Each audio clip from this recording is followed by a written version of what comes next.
Back in 2009, the markets were horrible, so I made money gambling for almost a year and a half. I needed to be closer to the NJ casinos in Atlantic City, so I rented an apartment in Pomona, New Jersey. I was looking for something cheap, and maybe that was the problem, so I took something I saw right away on Craigslist. I showed up to an old house that had a series of newer townhouses across the way. I meet with the owner. His name is Fred, and he has an old, red Chevy pickup truck. The rent was only $600 a month, and he asked for 2 months in advance, which I gave to him. The place was a little rough, but I had 2 bedrooms, a kitchen, 2 hallways, and a junk room, which he told me we would be sharing, but he lived somewhere else. 2 friends who had pickup trucks helped me move in the next weekend, and everything is going fine for a week. Then, things start getting interesting. I didn't work on Monday nights, so I ran errands. I was home that night, and I went to sleep earlier than usually. I woke up at just after 2 in the morning to banging on the front door. I look out the window, and there's a blue pickup truck out there with its lights on. I go downstairs, and I open the door to an irate man demanding to know who I was. As a precaution, I called the police. It turns out that the man was Fred's brother, and by the time I explained who I was, his temper was simmering. The cops pulls up, and we tell them that we sorted it out. The man's name was Gary, and he thought I was a squatter who made my way into the house. Gary calls Fred, and they sort it out. Gary apologizes to me, but not before the police asked to speak to him privately. I didn't hear what they talked about, but the police stared at me in an odd way. Eventually, one of the cops comes over and tells me the matter is squashed and I can go back to bed, which I do. The next weekend, I have a friend over. I alert Fred to this and confirm that it isn't an issue. My friend, Steve, sleeps in the other bedroom atop a blow-up mattress. I went to sleep earlier than Steve, but he gets up earlier than I do and leaves because he ran a restaurant back in those days. He calls me up a day or 2 later, and he asks me why I didn't tell him there were other people there. I ask Steve to tell me what he's talking about. He said he went in the junk room and saw an old woman walking around near an armoire being used as a tool chest. He asked who she was, but she wouldn't turn around. He said she didn't know where she went. I deny this, because as far as I know, I'm there alone. I call for another friend to come by, and we look for any other people squatting, and we even check the basement. There's no evidence of anyone in the house or having been squatting there. I call Fred, and I tell him that my friend said he saw an old woman. Fred tells me my friend probably hallucinated or is just simply on drugs. My friend Steve isn't one to exaggerate, but I write it off as something I can't explain. At this point, I don't really notice anything weird going on in the house at all. This was in the winter, so some creaks and rattles were expected, but I never experienced anything too weird except the one time Gary banged on the door and seemed threatening. About a week later, I get home from a night of work. I take a quick shower, and before I get into bed, I'm 99% sure I looked out the window to check on my truck. This was just a habit of mine. Anyway, I lay down and I sleep for a while, or so it felt.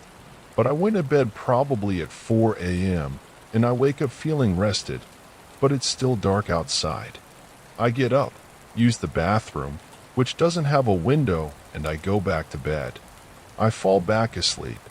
I wake up again, after what feels like hours, and I notice it's still dark out. Sending something was off. I check my phone, and it's after 11 a.m. I walk to the window to look outside, and it apparent the windows were painted black from the inside. Now, again, I'm almost 100% sure I looked out the window before I went to sleep. Did someone come in and paint my windows black while I was asleep? And how would that have happened without me waking up? I am a heavy sleeper, but something wasn't right. I immediately leave the apartment, and I tell Fred what happened over the phone. He's trying to tell those windows were always painted black to keep the sun out. I asked him if he's a vampire, and he said it's because he used to work night and sleep in the day. I asked why the sun lit the room every other day, and he doesn't have a real answer for me. So I come back the next weekend with one, and I take most of my things. I left a few items I didn't need, and I called Fred to tell him I'm vacating the place. There was no way I was spending another night there. He tells me he'll be by in an hour to pick up the keys. Fred never comes, but his brother, Gary, comes by. I gave him the keys and told him the story. He doesn't even pretend to have a story for me. When I tell him my friend saw someone in the house, Gary says, "Let me guess. An old woman in the junk room?" When I asked how he knew that, he says she's our resident ghost here. Keep in mind, he isn't laughing and doesn't seem to have a jovial personality at all.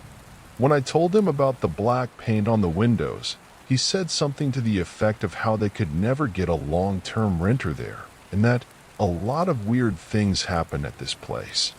I hand him the keys.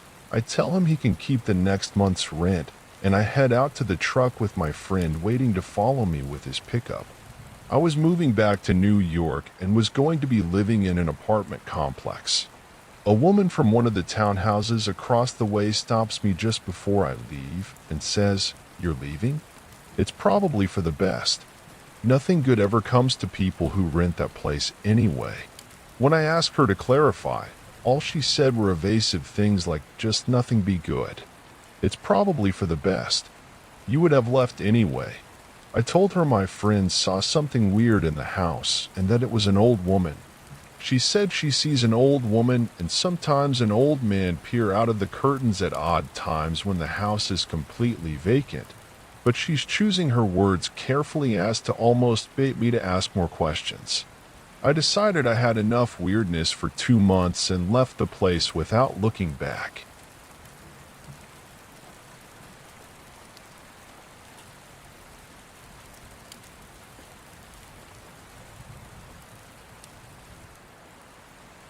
Run. And if you can't run, then walk. And if you can't walk, then crawl. But whatever you do, don't stop. It's only been an hour since everyone on Earth, as far as I could tell, heard those same words. I was already walking through the park when I heard them, and after seeing what happens, I won't be stopping anytime soon. It's been 2 hours now. I've kept walking. I'm tired, but stopping is not an option. Some people try driving, but the act of getting in a car requires stopping, even for the briefest moment. And as those already driving when they heard the rules soon found out, it's impossible to move indefinitely in a vehicle, especially in a crowded city. Their screams kept me moving. It's been 4 hours now, and I'm exhausted, with the only thing pushing me forward being the fear of what awaits when I stop. And yes, I mean when, proven by plenty of those around me, eventually I'll have to stop. Some have just given up, accepting their fate only to immediately regret the decision. Some just couldn't take the screams anymore, and most simply don't see the point of continuing. And with every step, I'm starting to become more like the latter. It's been about 6 hours, and for the first time I saw what happens up close. I was walking aimlessly down an alley, trying to get away from the madness, when I saw a young man no more than 16 crying. It didn't even register at first to me until he made eye contact with me. He had stopped moving. His eyes were bloodshot, and not just whites around his pupils. I mean the entirety of his eyes were crimson red. Black tears streamed down his expressionless face, and then he smiled. A wide, toothy smile that would have screamed of joy if it wasn't followed by animalistic screams that would give the biggest horror fanatic nightmares. I wish I could say witnessing his dying moments was the most horrific thing to happen to me today, but then it hit me, the realization that I had stopped moving.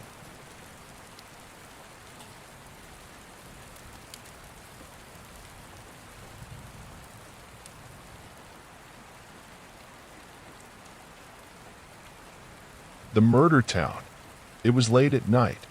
My wife and daughter were deeply asleep, I was still awake browsing on my computer. You see, this town that I live in is nicknamed the Murder Town because of the high amounts of murders that have happened here. It's not that frequent, but the rate is still considerably higher than the average town. Despite that, people still live here and call this place home, like me and my family. As I was mindlessly browsing on my computer, I heard faint screams coming from the house next door. The possibility of murder happening right next to my house came across my mind. You see, it had been about a month since the last murder in this town. That murder was all over the local news, and my family had followed the entire story about it, from the moment the murder was reported until the day of the death sentence execution of the killer, which was shortly after. The death penalty was always the resolution for the killers in my town. As the screams got louder, I thought about the best thing to do in this situation.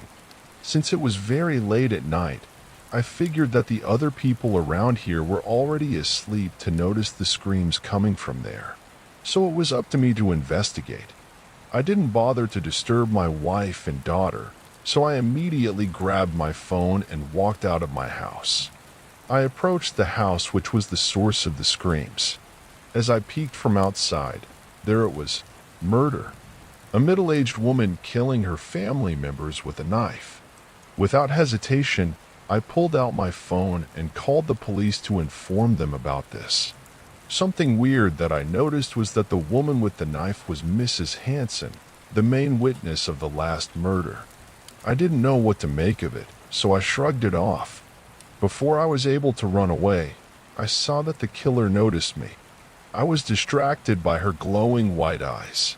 Before I knew it, her eyes began to glow in a brighter and brighter white, eventually blinding my vision. Then I lost consciousness. After that, as I opened my eyes, I found myself inside the house of the murder, holding a knife, standing next to the dead bodies.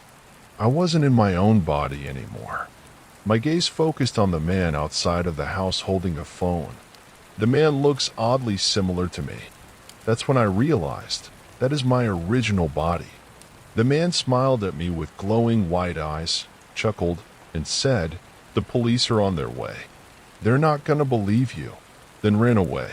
At that moment, I realized why each murderer in this town was the main witness of the last murder.